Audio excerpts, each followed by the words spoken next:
being born in the 90s and growing up in the shadow of the Troubles, there's things that to other places they might seem crazy, but growing up in Belfast, it was just like, oh yeah, it was a normal Monday. There could be a bomb somewhere and you would just be like, oh okay, or you would go towards it. I grew up in quite a nationalist Republican area. Identity wasn't something I really actually even thought about until I got older. On top of growing up in West Belfast in a nationalist Republican, area, you had being gay or being queer.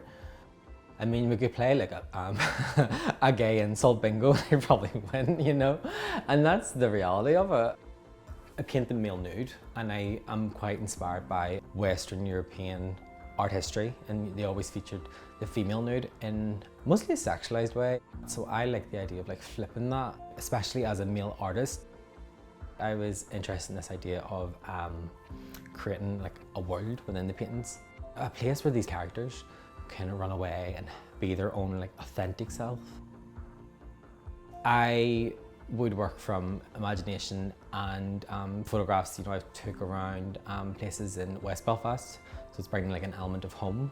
But then I will also use photos that I've taken in Donegal and around the coast, and I'll then collage them together to create this fictionalized version of Ireland. It's a familiar looking place maybe, but it's actually not a place that you can go to. And I think ultimately that says, unfortunately, there is somewhere where queer people in Northern Ireland can exist comfortably.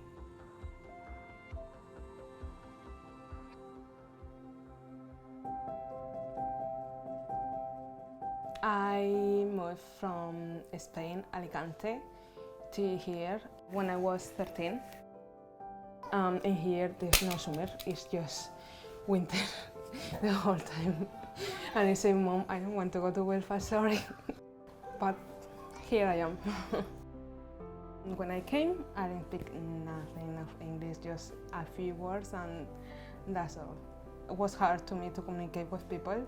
Some people, they are really good and friendly friends, but other people, they are really like, I don't want to go with that person because she's not from here and she doesn't speak English, and I don't really like that.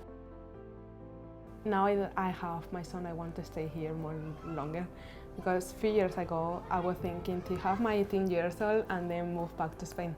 But now I have my son, so that's not gonna happen.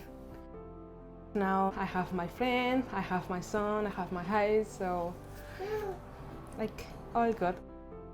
My mom is from Africa, my dad is from Spain, I'm from Spain, his dad is from Africa, he born me here, so he's British. But that's good also because he's going to be bilingual, so he's going to learn Spanish and English, and he's going to have a lot of friends.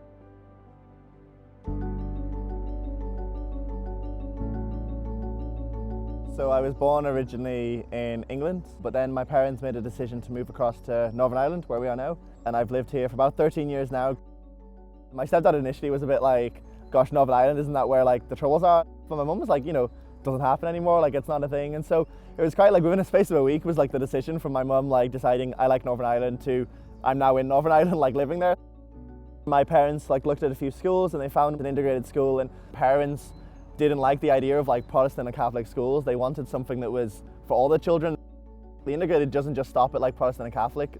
It's nice to be able to feel that you belong in a place where maybe you don't identify necessarily as the Protestant and Catholic, or that you don't want to be caught up in that divide. We did this like coursework piece about like the Troubles, the Good Friday Agreement. I was alien to the concept, so even though I was raised Protestant, something I learned in Northern Ireland that like there is this strong tie of I'm a Protestant or a Catholic. Whereas in England, you don't really have that, you're just a Christian. You see like people from all backgrounds and stuff that want to start this life in Northern Ireland, like just like my family did, because there is that community sense of spirit and stuff. There's so many people that come to Northern Ireland because they find a home here, like maybe where they didn't find a home before.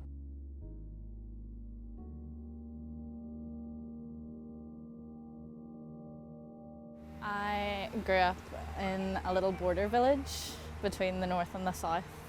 We had like a watchtower right beside our house on the mountain, so we would usually get like the binoculars and look up at the army and see what they were doing. Where I grew up, it was very, very nationalist, very Catholic. I didn't even come across anyone who would have identified as a Protestant until I went to secondary school, and even later in secondary school. I didn't really realise, I guess, that it was 100 years of Northern Ireland until I was passing a bridge near where I live where they had created a mural for the 100-year anniversary. Was probably because of just my own personal background, where I come from and things, it's still identified as the island of Ireland. I now work in a small area in South Belfast, working with a lot of youth. We study texts about different concepts, so there's like hope, how to keep joy in troubling times. Also creating service projects, so identifying something in our neighbourhood that we want to change and going out, making a plan and doing something. Personally, I see myself in Northern Ireland for a long time. The job that I'm in as well, I also see like so much of the progress that there is to work towards the transformation of Northern Ireland too. I feel like that's really important to contribute to something like that as well. Northern Ireland has a lot to give. There's much more to Northern Ireland than the Troubles or the Peace Walls. It's a stunning part of the world. I think I would have high hopes for Northern Ireland, whatever it may become. I am looking forward to seeing it. Just I want the best for me and for him. And we'll see how the future is.